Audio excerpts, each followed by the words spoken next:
or receptions without showing proof of their vaccination cards at the gates of these occasions. He disclosed that available figures from the state have shown that the major victims of this variant are the non-vaccinated individuals. So far in Edo State, the data is very clear. We've collected 6,306 samples, out of which 203 cases have been confirmed, and 4 persons, unfortunately, have died in this third wave. What is interesting is that about 96% of all the confirmed cases were those people who have not been vaccinated.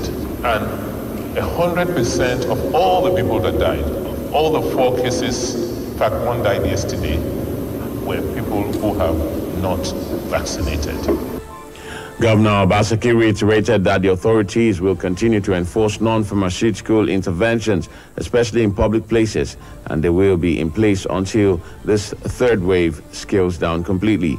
While thanking various stakeholders for their support, he appealed to the citizens for cooperation as the measures are not meant to bring hardships but safety.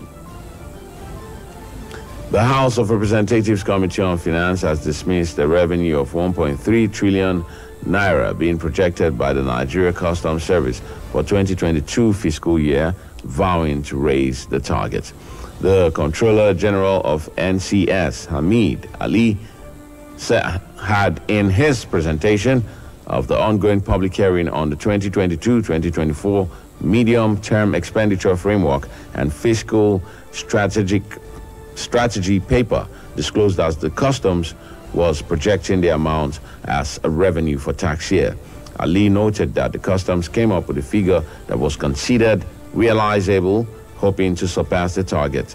Chairman of the House Committee on Customs and Excise, Leke Abejide, who is a member of the Committee on Finance, criticized the revenue target as ridiculous, given that the naira had been devalued. The lawmaker said he expected the customs proposal to be 2.5 trillion naira and above.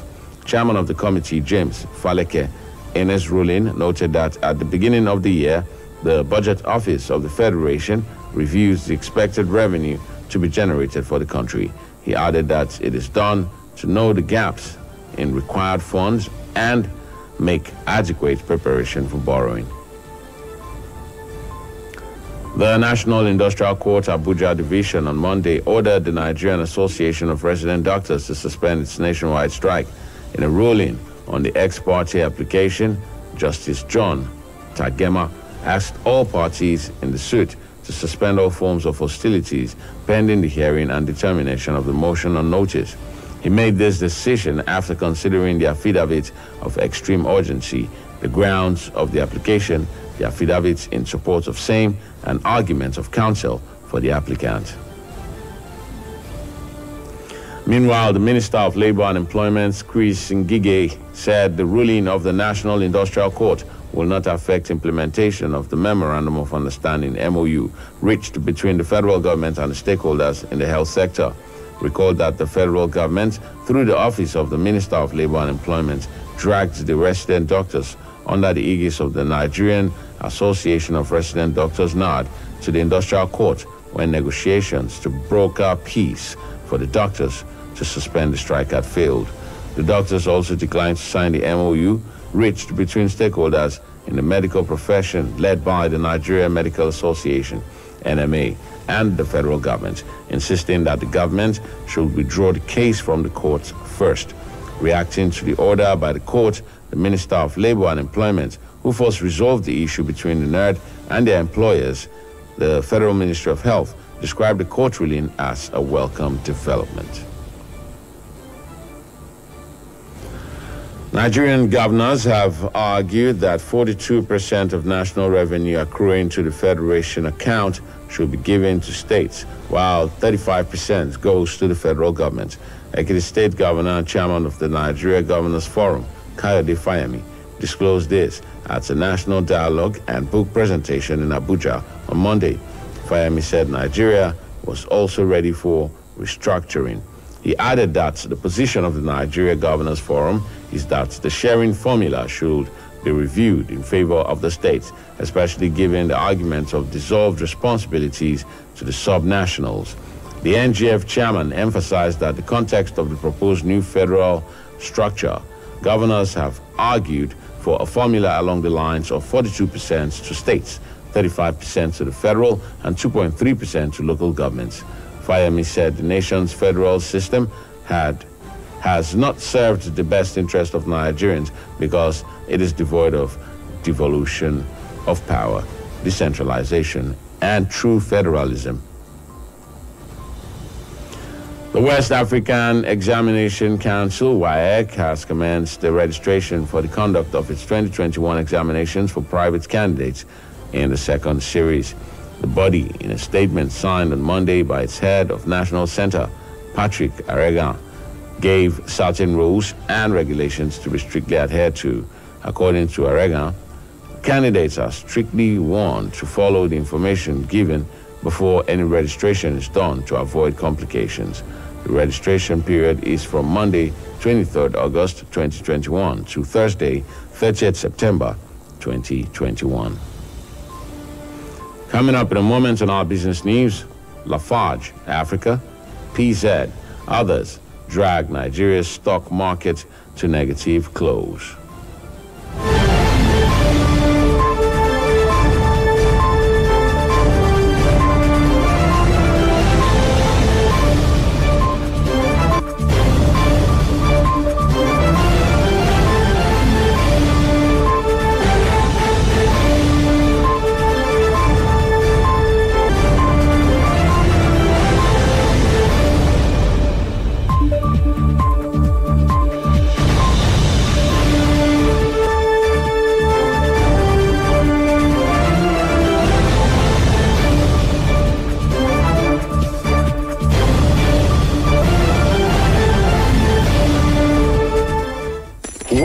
$1,000, $2,000, $3,000, $1 million, $2 million, $3 million, $600 billion, and the last kobo. Oh yes, we follow the money.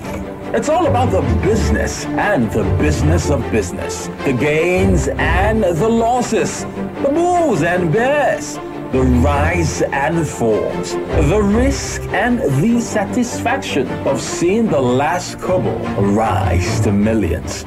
On KUFM's Business News, the simple and complex jargons of business just make sense. Get the trending news on the morning market, forecasts, investment opportunities, policy changes, and other breakout information on the ever-busy world of business. KU Business News, Monday to Friday on our news dawn, 6:30 to 7 a.m.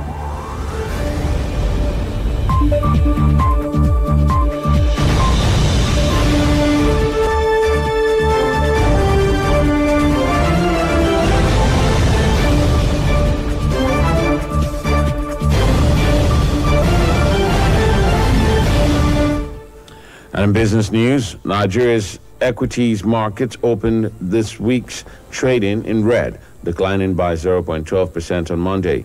Stock investors lost about 25 billion naira at the close of the trading session, as buy-side activities of the market remained lower than the sell-side activities. The negative return seen year-to-date currently stands at minus 2.08%. Despite the 19 stocks gained against 10 losers, the Nigerian Exchange Limited All-Share Index and market capitalization depreciated from weak open highs of 39,483.08 points and 20.571 trillion respectively to 39,434.69 points and 20.546 trillion naira.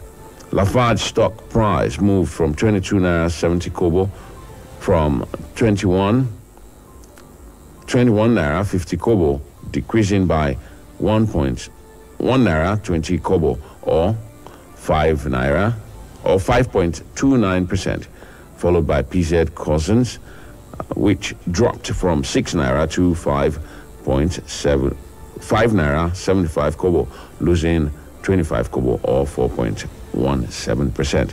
In 3,939 deals, investors exchanged 211,000. Investors exchanged 211,326,680 units valued at 2.029 billion naira. Coming up in a moment on our sports news, Liverpool sells Swiss midfielder Xherdan Shaqiri to Lyon in £9.5 million deal. More to come on our sports bulletin this morning with Chijindu. Stay tuned.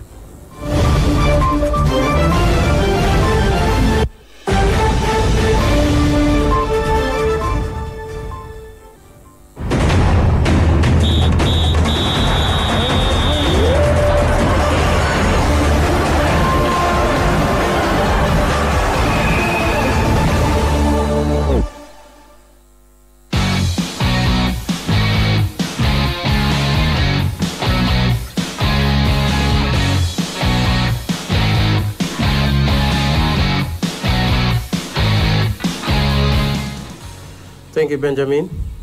Swiss playmaker Xherdan Shaqiri has completed a £9.5 million move from Liverpool to Lyon. The 29-year-old has signed a 3-year contract with the Ligue 1 club, who say the deal is worth €6 million plus a possible €5 million in add-ons.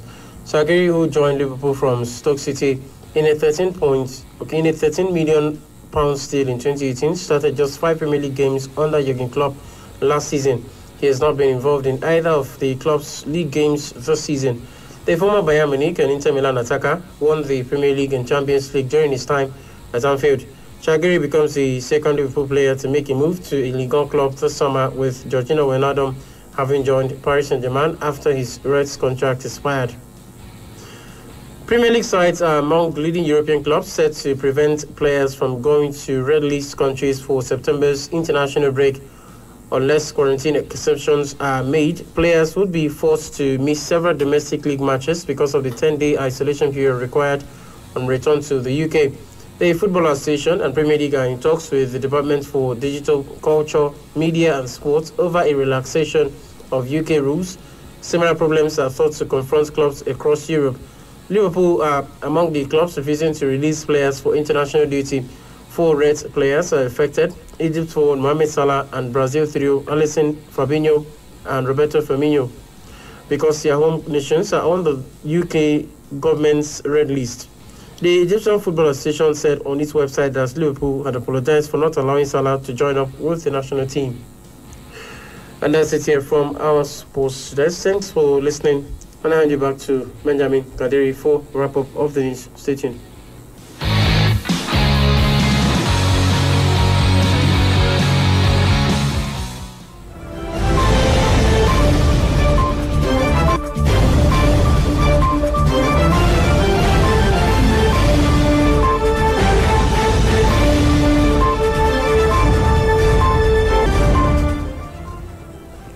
And that's the news. But before we go, a quick recap of the headlines.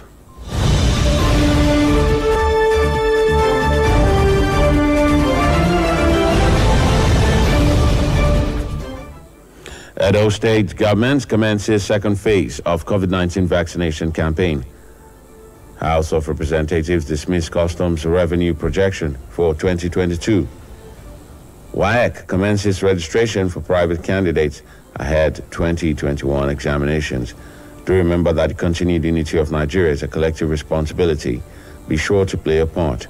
Do not forget, you can listen to us anywhere in the world by visiting our website at kufm.net or download our mobile app from the Google Play Store. We're also live on YouTube at KUFM Nigeria. KFM News Dawn was produced by Blessing Asekome. I am Benjamin Kadiri, saying thanks for listening. Good morning.